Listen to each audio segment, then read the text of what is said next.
partido que teve uma organização clara de juventude de cima para baixo seria o PCB, fundado em 1922.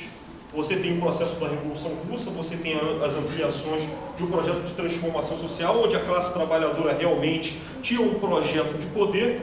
E o que acontece nesse processo? Acontece que o PCB, fundado em 22, com uma seção da Internacional Comunista que congregava todos os partidos comunistas, ele automaticamente, fundado em 22, ele tinha que montar uma organização afim que defendesse um projeto voltado para os jovens operários. E aí, em 1927, é fundada a União da Juventude Comunista.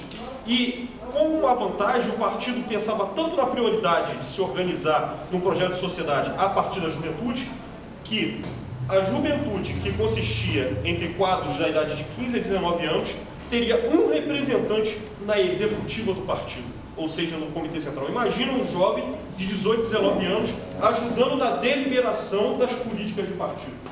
E isso já existia, já em 1927. E esse processo o partido já começa a construir, inclusive na ação nacional libertadora que o Prestes tenta conduzir na década de 30 contra o governo de Getúlio, mas sem êxito. Pode passar, se você quiser. Aí eu já citei sobre a existência dessa juventude partidária, da UJC, você pode passar. Pode passar também, que eu já agora sim.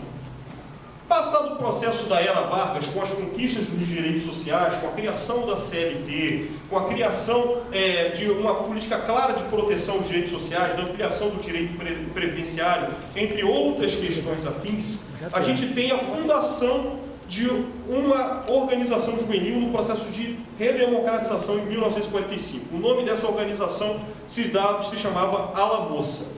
Por que Ala Moça? Porque se dava a nível de representação de moços, não se tinha ideia de juventude. Mas você tinha